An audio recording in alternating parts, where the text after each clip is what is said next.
Muy buenas noches, mis amados hermanos y hermanas, amigos, que el Señor les bendiga. Un gusto, un placer y un privilegio el poder volvernos a reunir por este medio hoy en la noche. Muchísimas gracias por permitirme el privilegio de poder estar con ustedes a través de este medio. Y el día de hoy vamos a compartir un tema más de conociendo a Dios. Pero antes de compartir, vamos a orar para que el Señor abra nuestros ojos y nuestro entendimiento, para que la palabra quede sembrada en nuestros corazones y produzca mucho fruto. Padre, en el nombre de Jesús, en esta noche venimos delante de ti a darte gracias por el privilegio, Señor, que tú nos das de poder compartir tu palabra en esta noche, Señor. Te pedimos, mi Dios Todopoderoso, que tú obres en medio de nosotros, Señor, para que podamos entender, comprender y por sobre todo guardar tu palabra, Señor. Padre, te pedimos en el nombre poderoso de Jesús que la unción de tu Espíritu Santo que está sobre cada uno de nosotros, Señor, rompa todo yugo, toda cadena, todo impedimento, todo pensamiento falso, Señor, con relación a ti, y que podamos llevar todo pensamiento cautivo a la obediencia a Cristo. También te pedimos, mi Dios Todopoderoso, por tu Espíritu Santo que está en cada uno de nosotros, Señor, que tú nos dirijas a toda verdad, que tu Espíritu Santo abra los ojos de nuestro entendimiento, abra nuestros oídos, pero por sobre todo prepare nuestro corazón para que nuestro corazón sea una tierra fértil en la cual tu palabra sea sembrada, Señor, y crezca y produzca fruto y fruto abundante para la gloria de tu nombre. Señor, bendice la vida de cada uno de mis hermanos y de mis hermanas, Señor. Y también te pedimos, Padre, en el nombre poderoso de Cristo Jesús, que a todos nos guardes y que añadas bendición a tu palabra. Te lo pedimos, mi Dios Todopoderoso, en el nombre de Jesús. Amén y amén. Muy buenas noches, mis amados, bienvenidos a la transmisión. Espero que hayan tenido un lindo fin de semana y también un lindo inicio de semana lleno de bendiciones por la gracia de Dios. El día de hoy vamos a compartir un tema que, como todos los temas de la palabra de Dios y de los que se refieren al conocimiento de Dios y a otros temas, es una bendición para nuestras vidas. Está en la palabra para bendecir nuestras vidas, edificarlas, consolarlas y exhortarlas. Y el tema de hoy es un tema que se llama la soberanía de Dios. Es un tema controversial para muchos, principalmente para aquellos que no entienden del amor, la misericordia y la gracia de Dios, así como de su santidad y de su omnipotencia y omnisciencia. Los atributos de Dios funcionan todos juntos, no funciona uno separado del otro, sino funcionan todos juntos.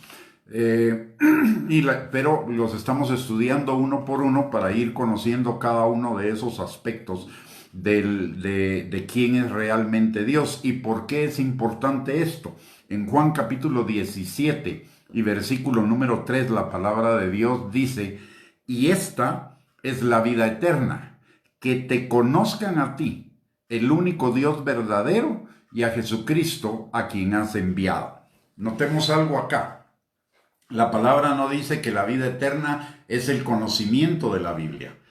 La Biblia es para el conocimiento de Dios, que es algo diferente, porque mucha gente conoce muchas cosas de la palabra, pero no ha entendido el verdadero objetivo de toda la palabra. Y el verdadero objetivo de toda la palabra es que conozcamos a Dios, porque en Dios tenemos la vida eterna, en el Padre, en el Hijo y en el Espíritu Santo. Y esto es también un punto importante que necesitamos tener en cuenta. Los atributos de Dios son atributos que están en el Padre, en el Hijo y en el Espíritu Santo. No es que solo estén en el Padre o solo estén en el Hijo o solo estén en el Espíritu Santo. No, recordemos que nuestro Dios es uno, aunque en tres personas distintas. Este es un misterio que solo puede ser revelado al corazón del ser humano, no puede ser revelado a la mente, no es algo que podamos entender solamente con la mente, sino que es revelación. Es la obra del Espíritu Santo en nuestros corazones para revelarnos ese misterio. Y lo mismo es con toda la palabra de Dios. Realmente la palabra de Dios hay dos medios que nosotros necesitamos emplear o que requerimos para un perfecto entendimiento de la palabra. El primero es el conocimiento. El conocimiento viene, obviamente es una función racional, pero la otra parte que es complementaria es la revelación, y la revelación es la obra del Espíritu Santo aclarando en cada uno de nosotros y estableciendo en nuestro corazón las verdades fundamentales de la palabra que nosotros necesitamos conocer para vivir una vida que le agrada al Señor y alcanzar la vida eterna. El tema de la revelación es el resultado de que el Espíritu Santo toma lo que conocemos y lo revela a nuestro corazón. La palabra de Dios dice claramente en Isaías capítulo 55, versículos 8 y 9, que nuestros caminos y nuestros pensamientos son muchísimo más bajos que los pensamientos de Dios y que los caminos de Dios, o como lo dice directamente en Isaías, así como está tan lejos el cielo de la tierra, así mis caminos y mis pensamientos son más altos que sus caminos y sus pensamientos. Y esa brecha entre mi pensamiento y el pensamiento de Dios, entre el camino mi camino y el camino de Dios, solo es revelado por el Espíritu Santo a nuestros corazones. Esa es la revelación, cuando el Espíritu Santo rompe esa brecha. Por eso, y esa brecha se rompe a través del conocimiento de la palabra y de la comunión con el Espíritu Santo. Una vez que hemos aclarado este punto y que la verdadera importancia de la palabra de Dios es que nos lleve al conocimiento de Él, vamos a hablar del tema que nos toca en esta noche, que es la soberanía de Dios. ¿Qué significa la soberanía de Dios? Para comenzar, vamos a ver Isaías capítulo 46 y versículo número 10. La palabra dice: mi consejo permanecerá y haré todo lo que quisiere. Ahí en esa segunda parte es donde está implícita la soberanía de Dios. Haré todo lo que quisiere. Notemos algo. Nosotros podemos tener un concepto de bien y de mal de acuerdo a lo que nos gusta y a lo que nos disgusta. Pero Dios no es hombre. Dios es Dios, y Dios tiene una mente muchísimo más alta que la nuestra. Por lo tanto, realmente, verdaderamente, lo que Dios decide es bueno, y lo que Dios decide que es malo, es malo. Lo que Dios nombra bueno es bueno, y lo que Dios nombra malo es malo. Y todo lo que Dios hace es bueno. Es totalmente bueno. ¿Por qué?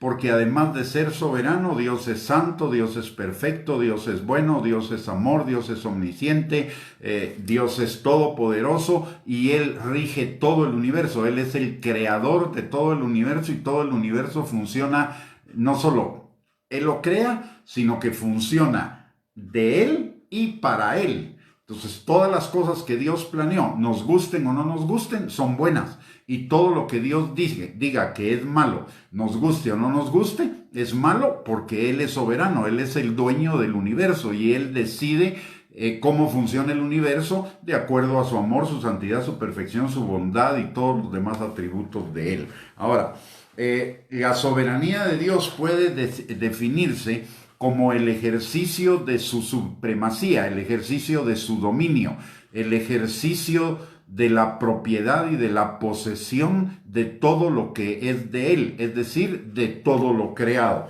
Dios es el Altísimo, el Señor del cielo y de la tierra, exaltado infinitamente por encima de las más eminentes de sus criaturas. Y mire, esto es un ejemplo maravilloso.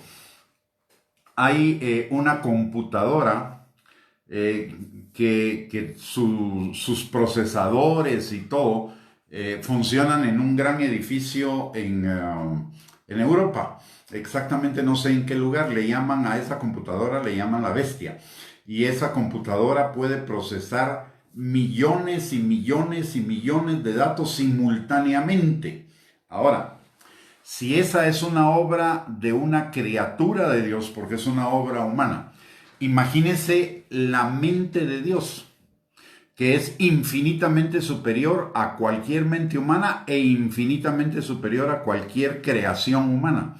El Señor puede procesar millones de millones de millones de millones de millones de millones de millones infinitamente de datos en un solo instante, en el mismo instante, porque la mente de Dios es infinita.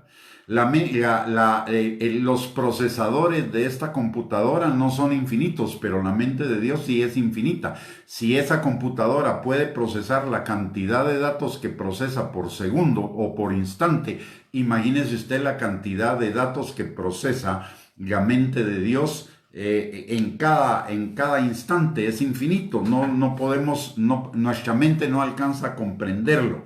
Y Dios ve en todo lo que Dios hace, está procesando esos miles de millones de datos para hacer con que se cumpla su voluntad. Y su voluntad se cumple perfectamente como Él la ha establecido desde antes de la fundación del mundo.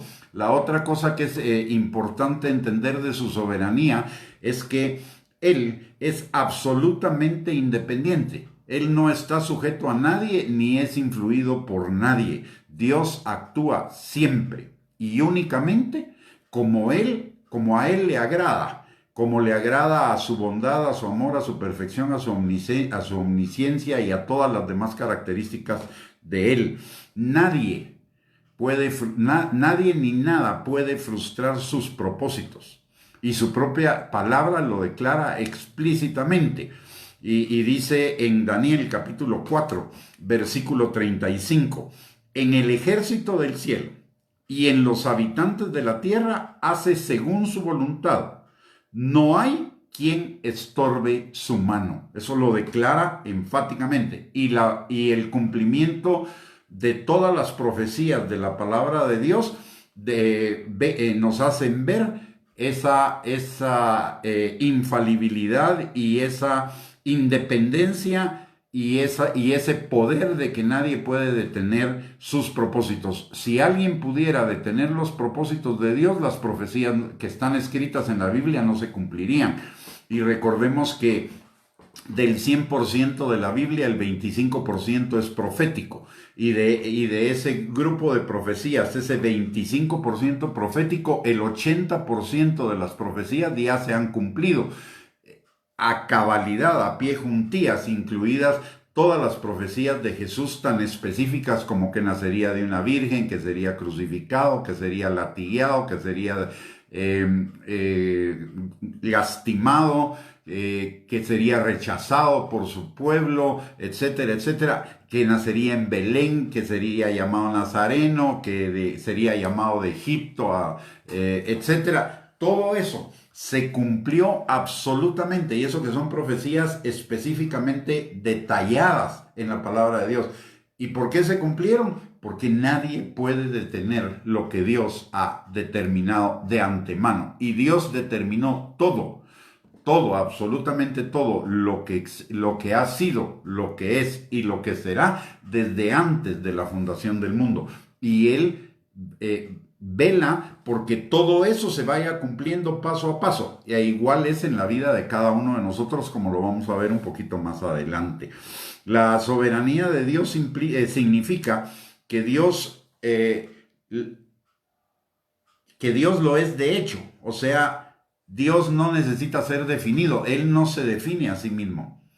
En la palabra de Dios no encontramos ninguna definición de Dios. Lo que encontramos es las cualidades de Dios, las características de Dios, los atributos de Dios obrando, pero Él no se define a sí mismo. ¿Por qué? Porque Dios no necesita definirse. Dios es Dios. Dios es absoluto. Y lo es de hecho, tanto de nombre como de poder y como de autoridad. Él está sentado en su trono, dirigiendo y actuando dirigiendo y viendo que todas las cosas sean hechas según el consejo de su voluntad, como dice Efesios capítulo 1, versículo número 11. O sea, al Señor no se le escapa ningún detalle de la vida de nada, de nadie ni de nada. De hecho, la palabra de Dios nos enseña, y Jesús lo enseñó, que aún los cabellos de nuestra cabeza están contados y no se cae ni uno de ellos sin que sea la voluntad de Dios. No aparece ninguno de ellos sin que sea la voluntad de Dios, y no se cae ninguno de ellos si no es la voluntad de Dios. Así nos hagamos 40,000 tratamientos, pero si no es la voluntad de Dios, no sale pelo.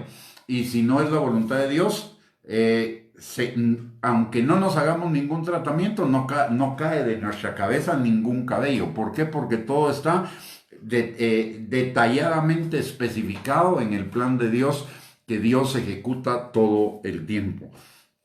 El señorío de Dios es sobre toda la creación. No es solo sobre algunas cosas, no es solo sobre los creyentes, no es solo sobre la naturaleza, no es solo sobre las estrellas o los planetas. El señorío de Dios es ejercido sobre todas las cosas, lo entendamos nosotros o no, lo creamos o no, lo recibamos o no. El señorío de Cristo se está realizando todo el tiempo. No hay ni un solo momento en que Dios deje de ser Dios, en que Dios deje de tener el control de todas las cosas que suceden en el universo, incluidas nuestras propias vidas. Cada detalle de nuestra vida está cuidadosamente predeterminado y planeado por Dios desde antes de la fundación del mundo, para que cada uno de nosotros cumpla el propósito para el cual fuimos creados.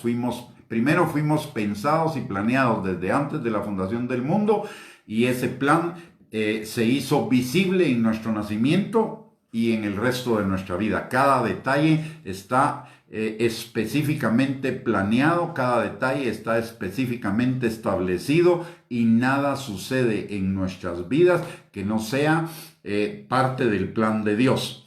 Eso no quiere decir que Él lo haga todo, pero Él lo tiene planeado y mueve las situaciones de tal manera que esas cosas se ejecuten en nuestra vida y, como dice la palabra, obren para bien de los que amamos a Dios, como lo vamos a ver en un instante más adelante.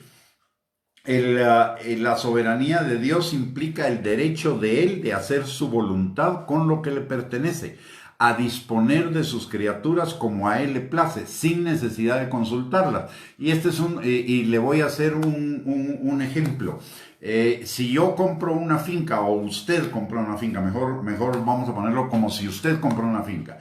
Si usted compra una finca y en esa finca hay vacas, usted le va a preguntar a las vacas qué quieren ellas que usted haga, y cómo quiere que las trate, y qué alimento les tiene que dar, y dónde las tiene que poner a pastar. No, la vaca no va a intervenir en eso. Es usted, como soberano dueño de esa finca, el que va a determinar qué alimento le va a dar a la vaca, dónde la va a poner a pastar, cuándo la va a vender, o cuándo la va a poner a parir, etcétera, etcétera. O sea, usted va a determinar todos los aspectos de la vida de esa vaca, porque usted es el dueño, usted es el soberano dueño de esa vaca.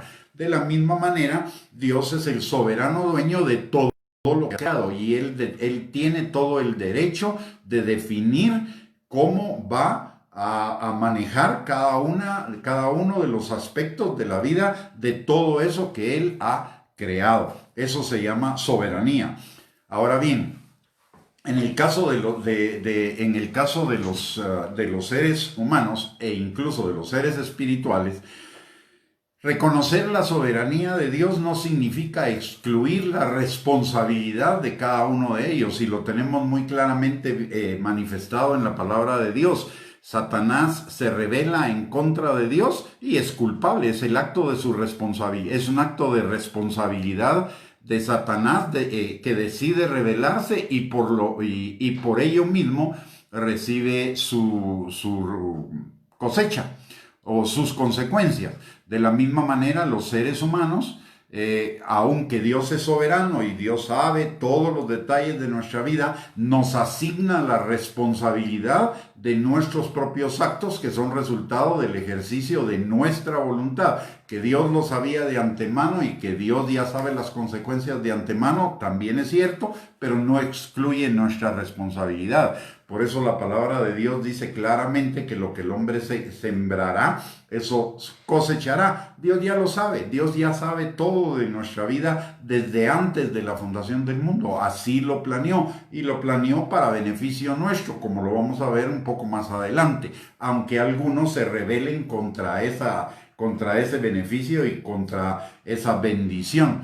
Pero claramente la Biblia nos enseña la soberanía de Dios, pero también nos enseña la responsabilidad humana. Dice la palabra, por ejemplo, en Deuteronomio capítulo 30, versículos del 19 al 20, dice: a los cielos y a la tierra llamo por testigos hoy que he puesto delante de ustedes la bendición, la maldición, la vida y la muerte. Escoge pues tú la vida para que todo te salga bien. Escoge tú la bendición, escoge tú mi palabra para que seas prosperado en todas las cosas. O sea, no me quita la responsabilidad. La soberanía de Dios no me quita mi responsabilidad. Yo soy responsable de las decisiones que tome y voy a ser responsable de las consecuencias de esas decisiones. Si las decisiones se ajustan a la voluntad de Dios, voy a vivir en sus bendiciones, en su buena voluntad agradable y perfecta. Pero si mis decisiones no se ajustan a esa voluntad, voy a cosechar las consecuencias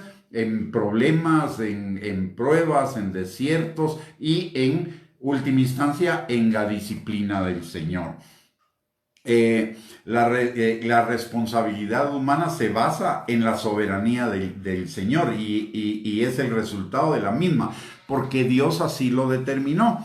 En su soberanía, Él escogió colocar a cada una de sus criaturas en la condición que le pareció bien a sus ojos. Y la palabra de Dios dice, y esto es algo muy importante, dice que el Señor hizo aún al impío para el día malo. ¿Por qué? Mire, hasta ahí sí no nos alcanza nuestra mente y no tenemos por qué profundizar en eso. Dice la palabra que Dios tiene misericordia del que tiene misericordia y Él no tiene misericordia del que no tiene misericordia. ¿Por qué razón? Vaya usted a saberlo. Eso está solamente en la mente del Señor, y si el Señor lo determinó de esa manera, tiene que ser bueno, perfecto, justo, santo, etcétera, etcétera. De hecho, Él le abre la puerta de la salvación a todos, como nos lo enseña Juan capítulo 3, versículo 16, que el que cree en el Hijo tiene vida eterna, el que no cree en el Hijo no tiene vida eterna. Dios abrió la puerta para que todos pudieran ser salvos. El que no es salvo es su responsabilidad porque no creyó en el Hijo de Dios. Por lo tanto, no podemos decirle al Señor que Él no es justo, que Él no es bueno, que Él no es amoroso, porque Él abrió la puerta. Todos merecíamos morir. Todos merecíamos ir al infierno porque todos hemos pecado, todos hemos desobedecido su voluntad. En el ejercicio de esa responsabilidad que Él nos asignó, unos decidieron pecar y otros no.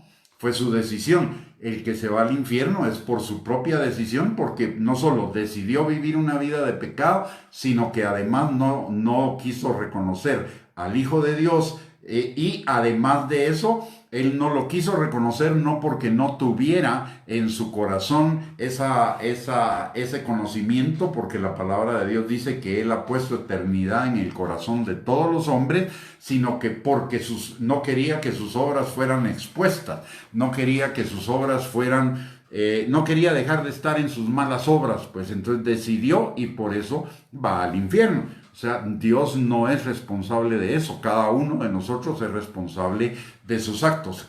Alguien me puede decir, ¿cómo es eso? Que Dios tiene planeados todos los detalles de nuestra vida, pero nosotros somos responsables. Miren, eso está en la mente del Señor. Usted y yo no tenemos por qué entrar en ese punto. Lo que a cada uno de nosotros nos interesa es reconocer la misericordia, el amor, la gracia de Dios, su soberanía, su poder, su bondad y todos sus atributos que nos tienen a cada uno de nosotros en el camino de la vida eterna. ¿Qué pase con los demás? Esa es responsabilidad de Dios y de ellos. No es nuestra responsabilidad. Lo que nosotros necesitamos reconocer Es esa soberanía y darle muchísimas gracias a Él, que Él tuvo misericordia de nosotros y nos trajo a la vida eterna. Y eso es un motivo suficiente, porque pudo no habernos traído a la vida eterna, pero ese es un motivo, el que nos haya traído es un motivo suficiente para que vivamos agradecidos con el Señor por el resto de nuestras vidas, aunque el Señor no hiciera nada más en nuestras vidas, que sí lo va a hacer, pero aunque el Señor no hiciera nada más en nuestras vidas, pero solo el hecho de que tengamos salvación y vida eterna es un motivo suficiente para agradecerle, para vivir agradecido con el Señor, para reconocerlo, para buscarlo, para seguir en sus caminos, aunque no entendamos por qué nosotros sí y otros no. De hecho, la palabra de Dios es muy clara: lo vil del mundo, lo peor del mundo, lo que no es, a ellos llamó el Señor para vida eterna, y eso es a cada uno de nosotros, y eso nos debe hacer sentirnos sumamente agradecidos. El Señor en su soberanía creó a ángeles.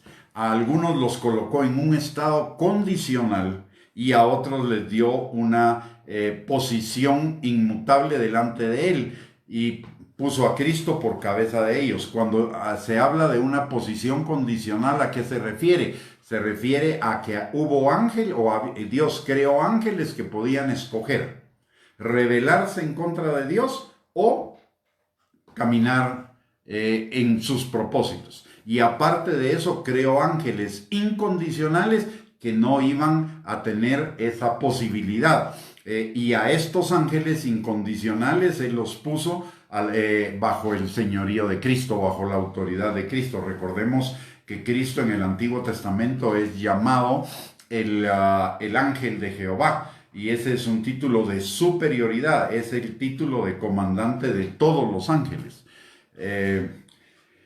Tampoco nos podemos olvidar que a los ángeles que pecaron, Dios previó que caerían, y sin embargo los colocó en un estado alterable y condicional, y les permitió caer aunque Él no fuera el autor de su pecado. Si vemos si vemos en la palabra de Dios, el autor del pecado de los ángeles fue su propia concupiscencia. Dice la palabra que Satanás se enalteció tanto por todas las cosas que Dios había puesto a su cargo, que eso lo enorgulleció, lo volvió arrogante, jactancioso, soberbio, y eso provocó su caída, en obediencia también a lo que dice la palabra de Dios, que Dios resiste a los soberbios y da más gracia a los humildes, y que antes de la caída es la exaltación. O sea, en el caso de Satanás y de los ángeles que cayeron, ellos estaban en una posición condicional. ¿A qué se refiere esa posición condicional? Si obedecen al Señor en todo tiempo, se mantienen como ángeles del Señor. Si desobedecen al Señor, se convierten en demonios y sirven a Satanás. Luego, también Dios en su soberanía colocó a Adán en el jardín del Edén en una condición condicional, valga la redundancia, o en un estado condicional. Si lo hubiera deseado, Dios lo hubiera podido colocar en un estado incondicional, en un estado tan firme como el de los ángeles que jamás han pecado, en uno tan seguro e inmutable como el de los santos en Cristo. Sin embargo, escogió colocarlo sobre la base de su responsabilidad. ¿Por qué escogió colocarlo bajo esa base? El Señor tiene sus motivos, y sus motivos, vuelvo a repetir, son buenos, justos, agradables, perfectos, producto de su amor, de su bondad, de su misericordia y de todos los demás atributos de Él. Y lo decidió. Mire, hay una cosa aquí importante que quizá podamos decir y entender un poquito, no vamos a entender la totalidad, pero podemos entender un poquito de las razones por las cuales Dios creó a Adán y a toda la humanidad, y la puso en una condición, en un estado condicional. Y es que la palabra de Dios dice, primero, que al que mucho peca, o al que mucho se le perdona, mucho ama. Dios, al hacernos a su imagen y semejanza, nos puso, lo que pretendía es que lo amáramos en un nivel mucho más alto del que lo aman los ángeles. ¿Por qué? Porque el ángel que está en una situación incondicional nunca ha pecado, por lo tanto nunca ha conocido el amor de Dios en el perdón, en la misericordia y en la gracia. Nosotros sí lo conocemos, nosotros tenemos el privilegio de conocer esa dimensión que los ángeles no conocen, del amor, de la misericordia, de la gracia y del favor inmerecido de Dios para con cada uno de nosotros. Y Él permitió eso porque Dios quería que nosotros le amáramos de una manera voluntaria, no de una manera incondicional o porque era simple y sencillamente no podíamos hacer otra cosa. La característica del amor es que podemos amar o no podemos amar. Podemos decidir amar o podemos no decidir amar.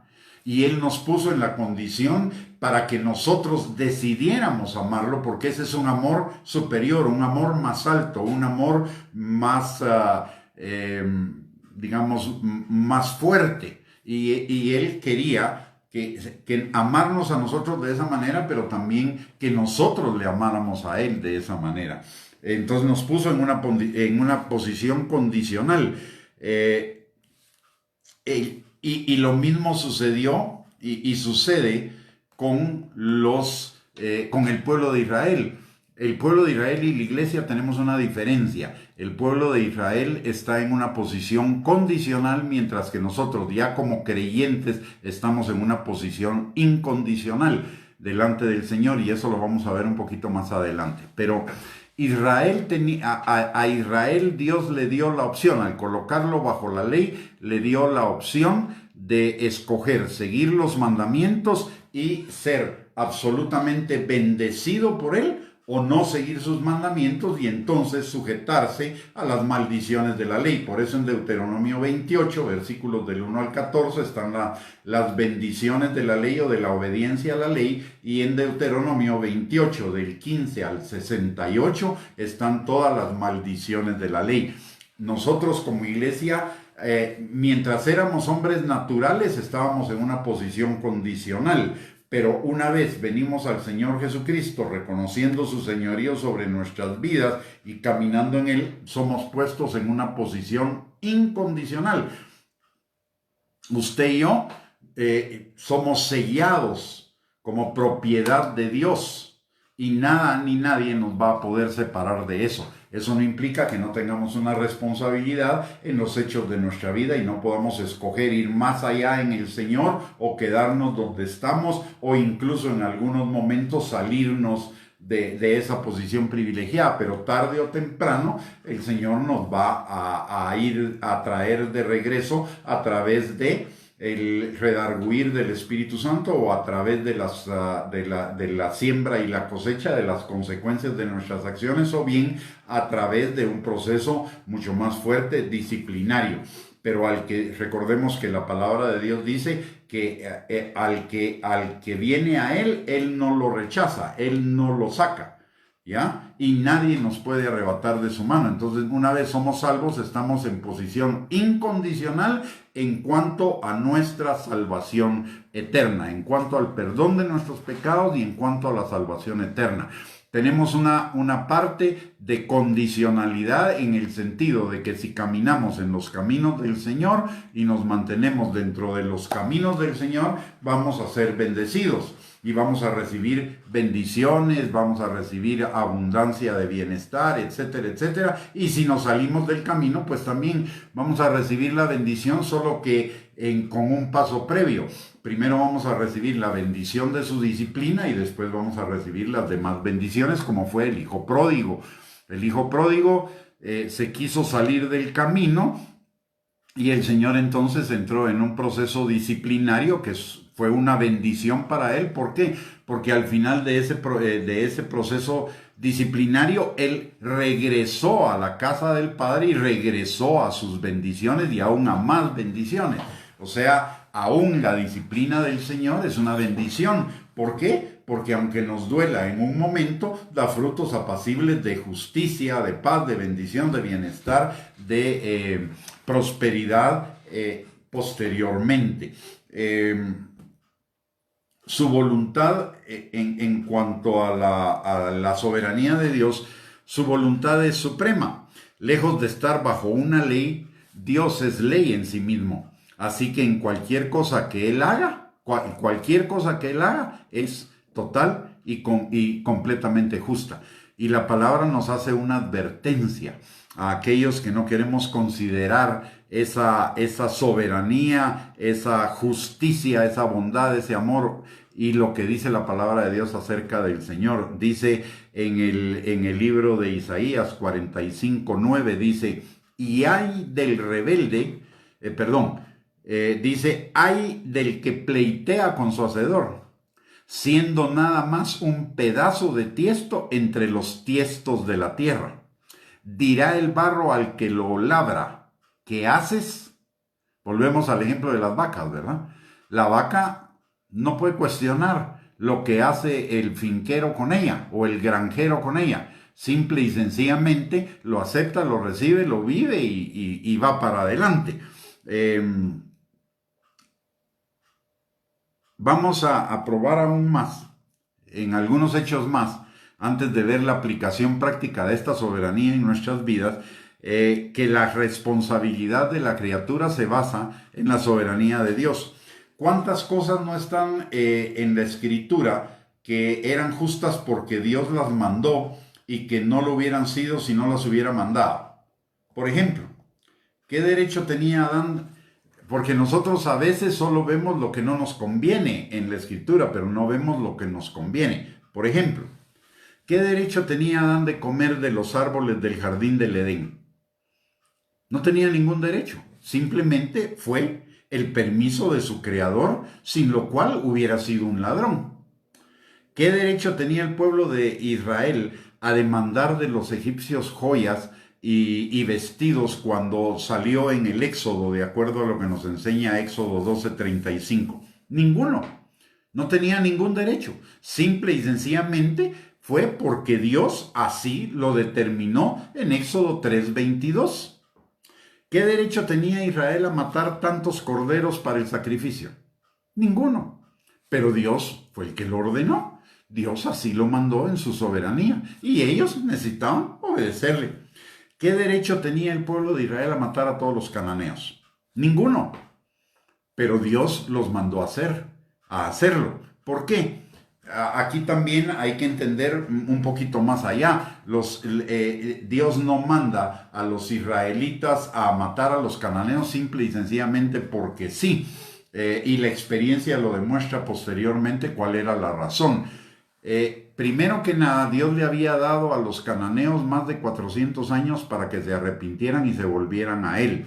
Cuando Dios le hace la promesa a Abraham 400 años antes de que la familia de Abraham fuera a parar, la familia de Jacob, no, de Abraham, fuera a parar, sí es Jacob, fuera a parar a Egipto, antes de que la familia de Jacob fuera a parar a Egipto. Dios le dice a Abraham una promesa. Y le dice, esta será la tierra que va a habitar toda tu descendencia. Pero irán 400 años a Egipto, porque la maldad de los cananeos aún no ha llegado a su colmo. O sea, el Señor les dio 400 años para arrepentirse y no se arrepintieron. Entonces, como consecuencia de esa falta de arrepentimiento y como un juicio del Señor, entonces Él manda que los cananeos fueran muertos. ¿Por qué? Porque la paga del pecado es muerte, número 1. Número 2, lo hace también por amor a los egipcios, porque el Señor, sabiendo de antemano cómo iba a ser el corazón de los israelitas, les dice que ningún pueblo de los que habitan en la tierra, en la que era la tierra prometida, los dejaran vivos. ¿Por qué? Primero, por su maldad, y segundo, porque si los dejaban vivos, el impío es más astuto que el creyente, y entonces estos impíos los iban a llevar a sus ídolos, a sus costumbres, a su idolatría, etcétera, etcétera, etcétera, tal como sucedió. Entonces era una protección de amor. Primero, era una consecuencia de las malas acciones de los cananeos durante más de 400 años. Y además de eso, era una acción de amor de Dios hacia los israelitas para protegerlos, que no la quisieron tomar, y como consecuencia de que no obedecieron el mandato del Señor, entonces se volvieron constantemente a los ídolos. Otro ejemplo: ¿qué derecho tiene el marido a demandar sumisión por parte de su esposa? Ninguna, salvo que el Señor así lo determinó. ¿Qué derecho tiene la esposa de recibir amor, atención y cuidados? Ninguno, sino que simple y sencillamente Dios así lo estableció en su palabra.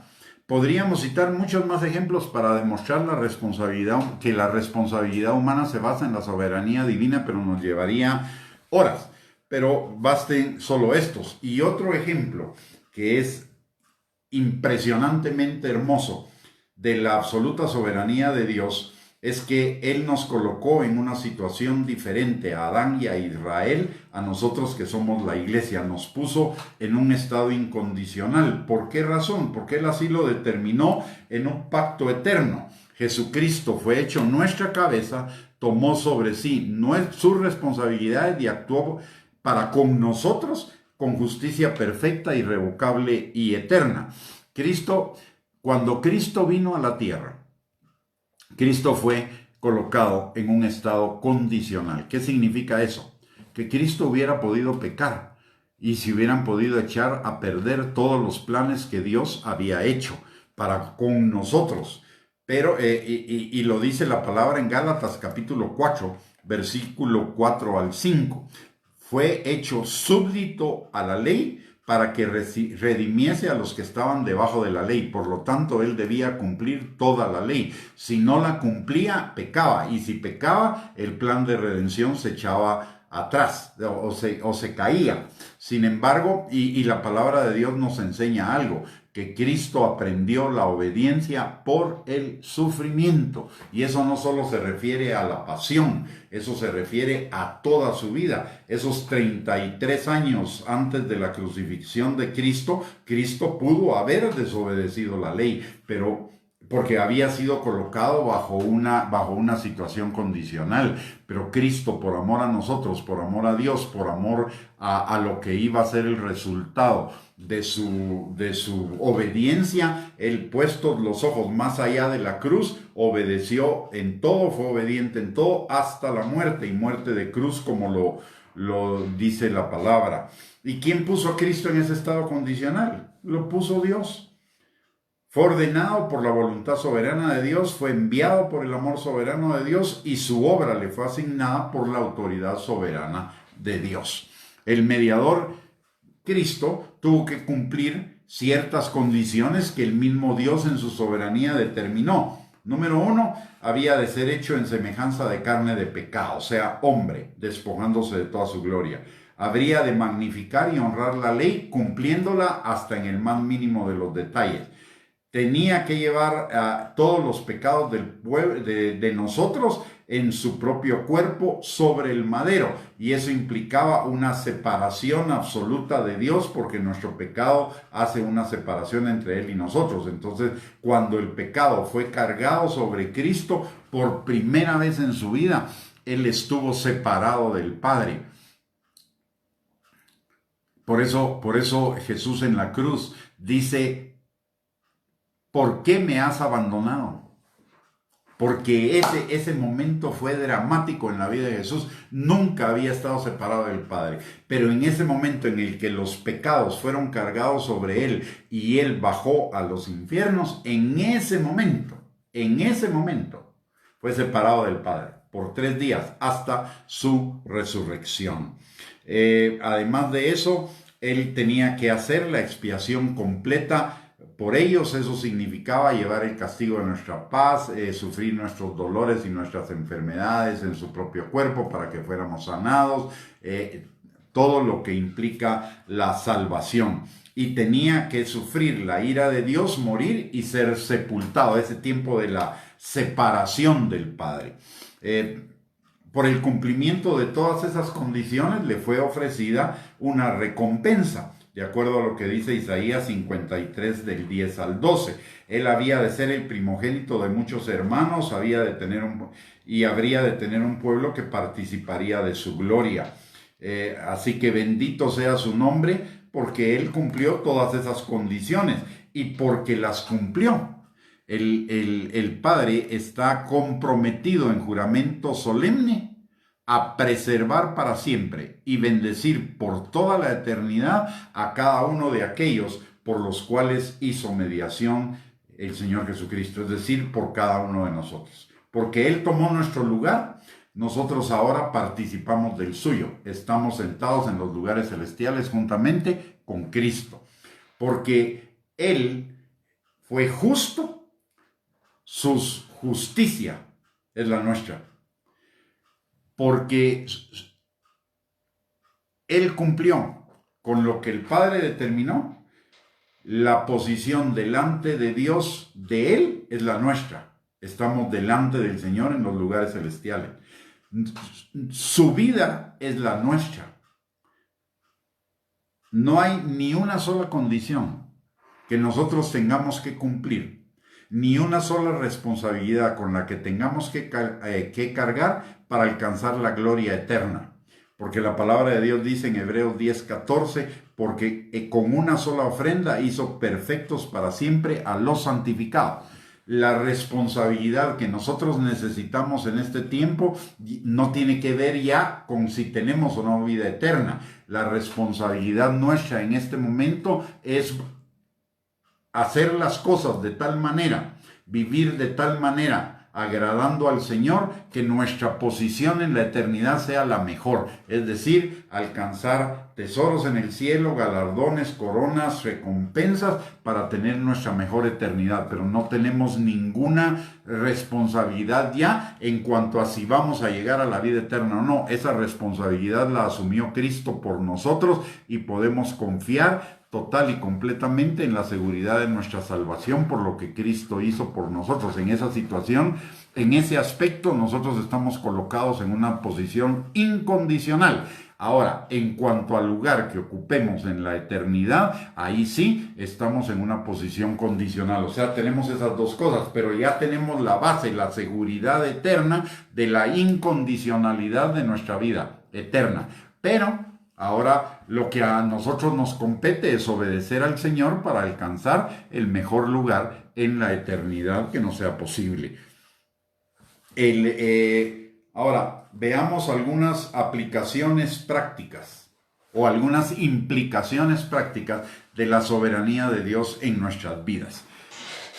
Todo en nuestras vidas.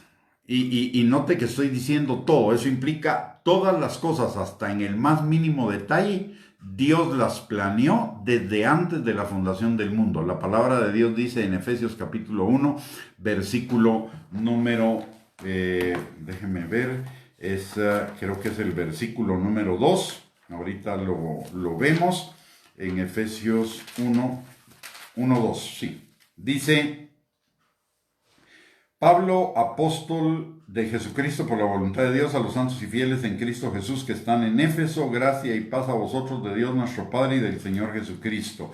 Y dice en el versículo 3, bendito sea el Dios y Padre de nuestro Señor Jesucristo, que nos bendijo con toda bendición espiritual en los lugares celestiales en Cristo Jesús, según nos escogió en Él antes de la fundación del mundo, para que fuésemos santos y sin mancha delante de Él. O sea, Él lo planeó todo en nuestras vidas, todos los detalles, absolutamente todo.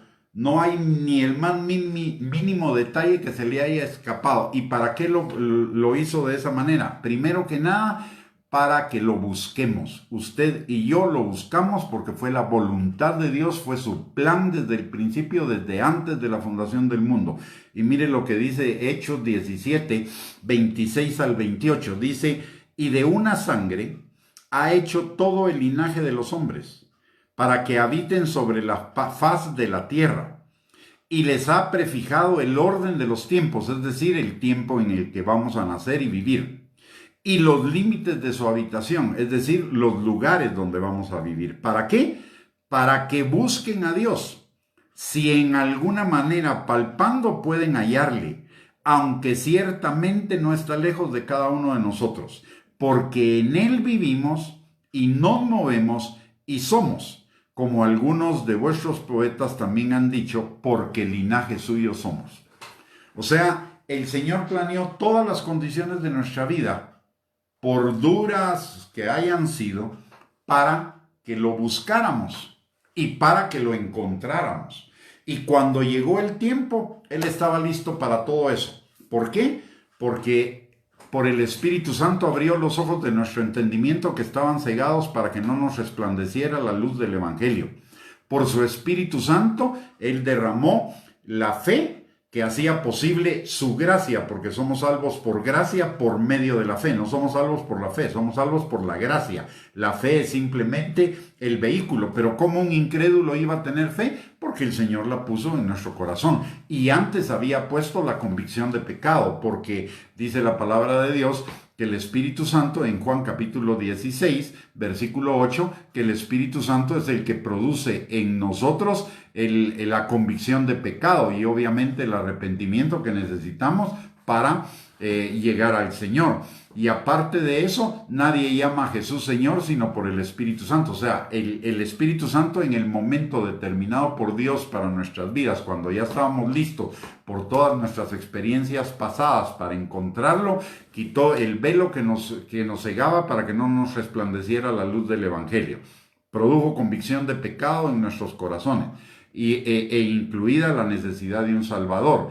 Luego nos da la fe para que la gracia del Señor se derrame en nosotros y seamos salvos. Y aparte de eso, nos lleva a confesar al Señor Jesucristo y a reconocer al Señor Jesucristo como el Señor de nuestras vidas, para salvación. O sea, todo lo tenía planeado el Señor, como dice Hechos 17, 26, 28, para que lo buscáramos.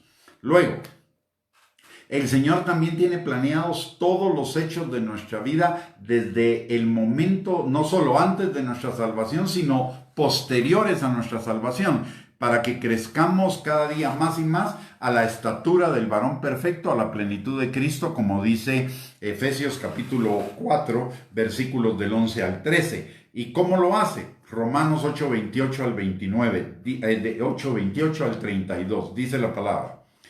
Y sabemos que a los que aman a Dios, todas las cosas les ayudan a bien. Ojo, todas, de las mínimas a las máximas, de las que nos gustan a las que no nos gustan, todas, absolutamente todas, Él las ha determinado. ¿Por qué? Porque las va a hacer obrar para bien de nosotros, como dice la palabra. Y sabemos que a los que aman a Dios, todas las cosas les ayudan a bien. Esto es, a los que conforme a su propósito son llamados, porque a los que antes conoció, también los predestinó para que fuesen hechos conforme a la imagen de su Hijo, para que Él sea el primogénito de muchos hermanos. Y a los que predestinó, todo esto es obra de la soberanía de Dios, y a los que predestinó, a estos también llamó, y a los que llamó, a estos también justificó, y a los que justificó, a estos también glorificó. ¿Qué pues diremos a esto? Si Dios es por nosotros, ¿quién contra nosotros? El que no escatimó ni a su propio Hijo, sino que lo entregó por todos nosotros, ¿cómo no nos dará también con Él todas las cosas? Déjeme enseñarle algo aquí, o compartirle algo aquí. Primero, la palabra de Dios dice que todas las cosas obran para bien de los que amamos a Dios, las que nos gustan y las que no nos gustan. Las que incluso le son agradables al Señor y aún las que puedan no ser agradables. ¿Qué quiere decir eso? Todas nuestras equivocaciones, errores, pecados, etcétera, en los cuales nosotros podemos caer en el transcurso de nuestra vida cristiana, Dios de alguna manera los va a utilizar para nuestro bien. Lo que el diablo trata de usar para mal, Dios lo va a usar para bien. ¿De qué manera? Número uno. Si, por ejemplo, le voy a poner el pecado, si usted y yo pecamos, primero que nada, el Espíritu Santo nos va a redarguir inmediatamente. ¿Para qué? Para que nosotros nos arrepintamos y nos volvamos a los caminos del Señor, pero no solo para eso, sino para que aprendamos para no caer en la tentación la próxima vez. Número 1.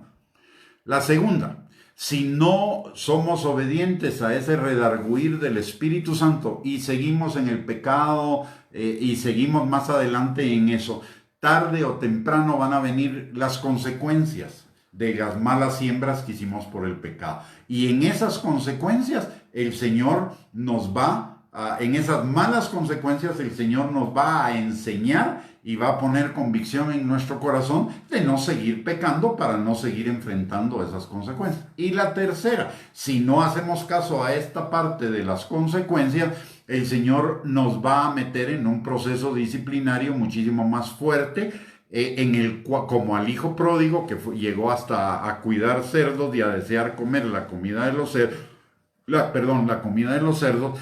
¿Para qué? Para regresarnos a Él y regresarnos a las bendiciones que Él tiene para nosotros. En un momento las bendiciones van a ser cortadas en nuestras vidas, va a comenzar a irnos algo mal y entonces eso nos va a hacer volver al Señor y aprender la lección y no volver a caer en ese error. O sea, el Señor ya sabe si vamos a responder a la primera o vamos a responder a la segunda o va a ser necesario responder a la tercera. Muchos creyentes no entienden eso. Muchos creyentes solo vienen, confiesan su pecado y como que aquí nada pasó y no se dan cuenta y obviamente vuelven a repetir el pecado más adelante, vuelven a repetir la confesión y la petición de perdón, pero siguen en sus malos caminos. Va a llegar un momento en que van a comenzar a cosechar las consecuencias y entonces van a cambiar y si no, pues van a ser sometidos a un proceso disciplinario. ¿Por qué? Porque la palabra de Dios dice que todo lo que sembramos cosecharemos tarde o temprano. Hay cosechas que son inmediatas y hay cosechas que van a llevar años antes de que se presenten, como en la misma naturaleza. Hay plantas, por ejemplo, ahora que estoy aprendiendo de jardinería, veo que hay plantas, digamos, hay hierba mala que en cuestión de una semana y ya se volvió una gran planta si uno la deja y no la arranca. Esa es una cosecha inmediata. Pero hay otras, como por ejemplo el hule, que usted lo siembra hoy y durante 10 años ese árbol de hule va a estar creciendo y creciendo y creciendo, no va a producir nada. Pero a los 10 años va a comenzar a cosechar. Entonces hay situaciones así en nuestras vidas que tarde o temprano vamos a tenerlas que cosechar. Por eso es importante que cuando pecamos nos arrepintamos, pidamos perdón y dejemos de pecar. Aprendamos la lección y dejemos de pecar. Esa va a ser una cosecha muy pequeña, pero si seguimos nos podemos enfrentar a una cosecha muy dramática, como nos lo enseña David en el Salmo 32. Mientras callé mi pecado, mientras no lo confesé, mientras no me arrepentí, mientras no pedí perdón, tu mano se agravó sobre mí.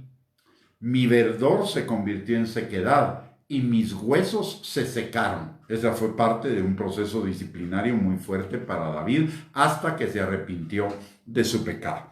Así que todas las cosas en nuestra vida van a obrar para bien, nos gusten o no nos gusten. Lo que nos gusta, lo que no nos gusta, lo que nos disgusta, todo va a obrar para bien, para llevarnos al cumplimiento de ese propósito del Señor, de que cada día sea formado en nosotros cada vez más el carácter de Cristo, para que cada día seamos perfeccionados. Como dice la palabra, el que comenzó la buena obra en vosotros la perfeccionará hasta el día de Jesucristo. Y esto también es obra de la soberanía de Dios, porque Él así lo decidió. No hay nada en nosotros que lo merezca, no hay nada en nosotros que sea digno. Lo único que hay en nosotros que es digno es que fuimos hechos templos del Espíritu Santo y la presencia del Señor está en la vida de cada uno de nosotros. Eso es lo único que nos hace dignos. Nuestras obras son como trapos de inmundicia, nuestros propios méritos son como trapos de inmundicia delante del Señor, no sirven para nada. Solo sirve el hecho de que fuimos comprados con la sangre de Cristo y hechos templos del Espíritu Santo,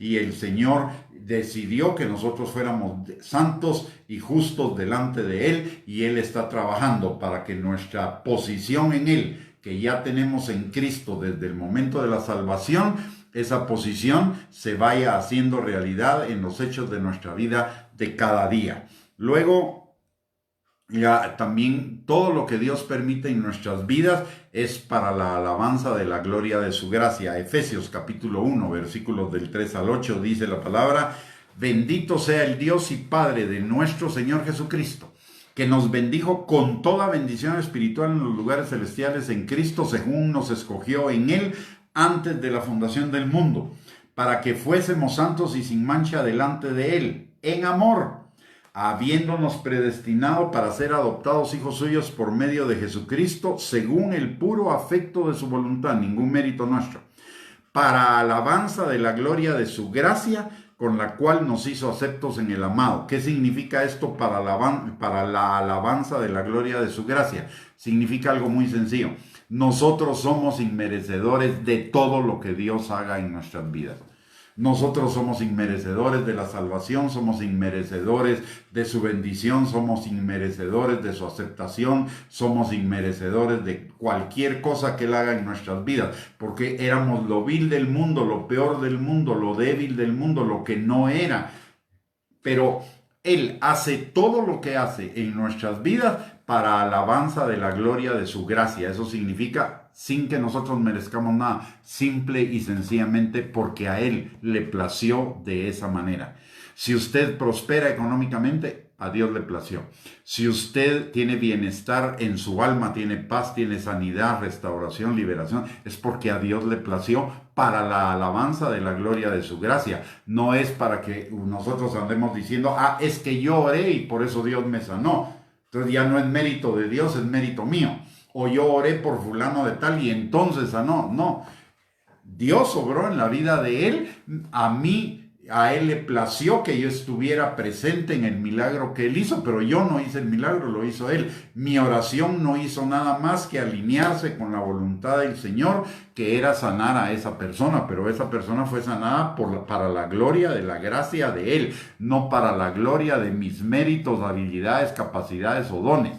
Eso lo tenemos que tener muy claro, porque hay a muchos que porque el Señor obra a través de ellos se les sube la fama a la cabeza y después ya se creen muy salsa, muy poderosos, muy de todo, y esto hay que tener cuidado, porque recordemos que la palabra de Dios dice que Dios resiste a los soberbios y da gracia a los humildes, y Dios permite la exaltación, porque después de la exaltación viene la disciplina y la caída, como lo dice Proverbios. Así que hay que tener muchísimo cuidado y entender que todo lo que pasa en nuestras vidas y todas las bendiciones que nosotros podamos recibir es simple y sencillamente por su gracia, por su soberanía, actuando con su gracia, porque Él lo planeó de esa manera. Y finalmente, Él hace todo lo que nosotros, lo que sucede en nuestras vidas, y Él permite todo lo que sucede en nuestras vidas para hacerlo obrar para bien, para que finalmente participemos por siempre con Él de la vida eterna, como lo dice Efesios capítulo 1, versículos del 11 al 14. En Él asimismo tuvimos herencia, habiendo sido predestinados conforme al propósito del que hace todas las cosas según el designio de su voluntad. Ojo, todas las cosas según el designio de su voluntad, a fin de que seamos para alabanza de su gloria. Otra vez lo repite: nosotros los que primeramente esperábamos en Cristo, en Él también vosotros, habiendo oído la palabra de verdad, el evangelio de vuestra salvación, y habiendo creído en Él, fuisteis sellados con el Espíritu Santo de la promesa, que es las arras de nuestra herencia, la garantía de nuestra herencia, hasta la redención de la posesión adquirida para alabanza de su gloria. Ojo, ya ven, todo es para la alabanza de la gloria de su gracia, y eso implica sin méritos de nuestra parte.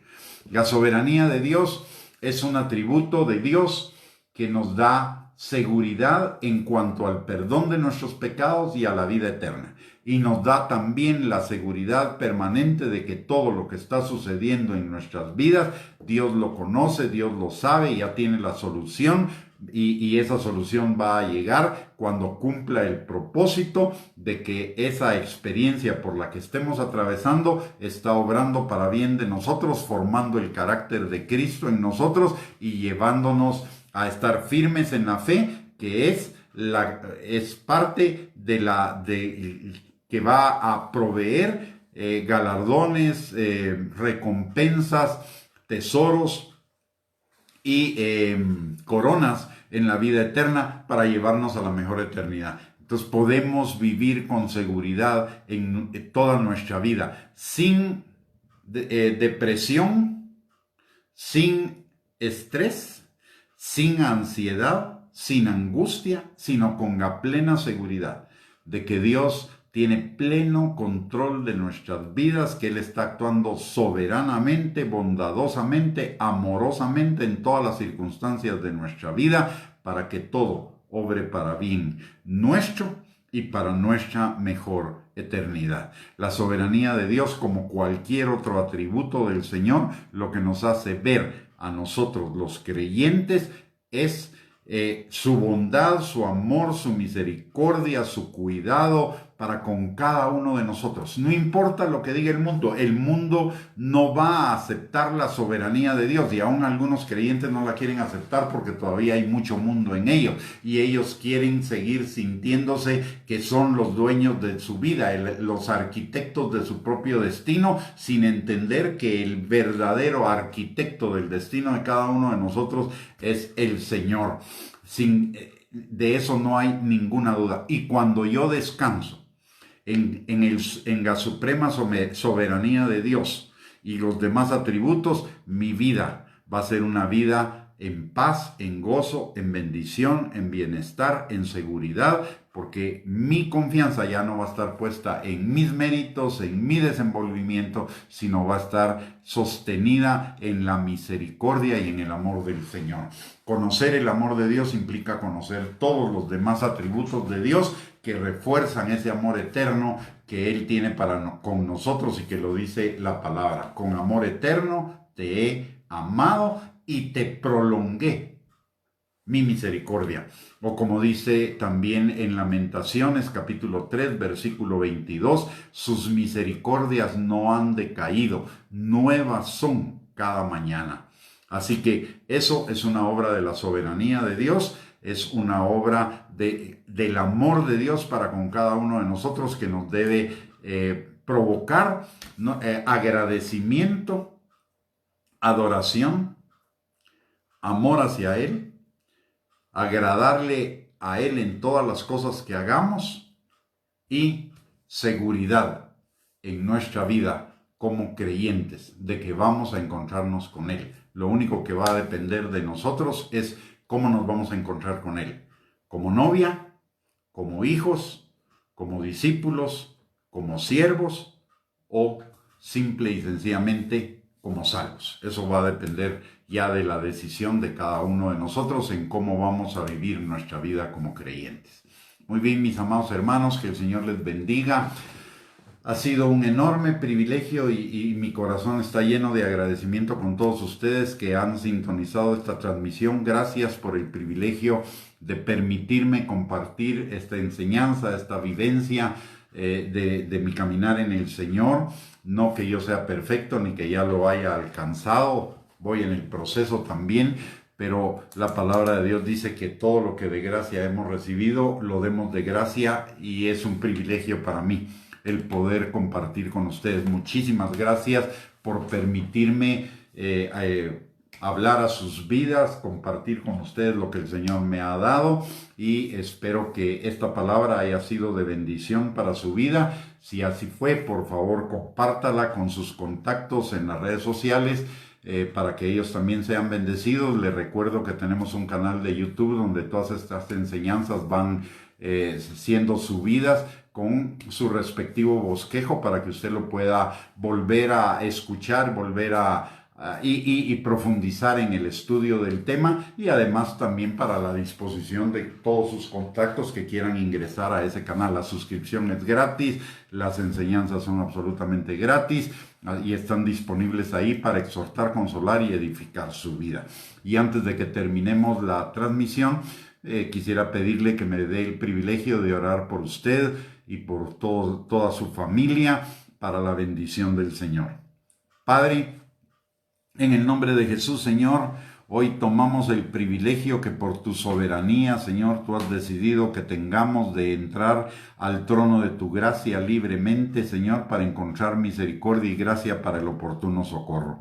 Padre, en esta hora venimos levantando delante del trono de tu gracia a cada uno de nosotros y también a nuestras familias, pidiéndote, Señor, que tu mano poderosa esté sobre cada uno de nosotros y de ellos, Señor, sanando al que está enfermo, restaurando al que está quebrantado, liberando, Señor, al que esté en cadenas o en cárceles de opresión, que le estén impidiendo, Señor, llevar todo pensamiento a la obediencia a Cristo y vivir en la vida plena y abundante que tú compraste en la cruz para cada uno de nosotros, Señor.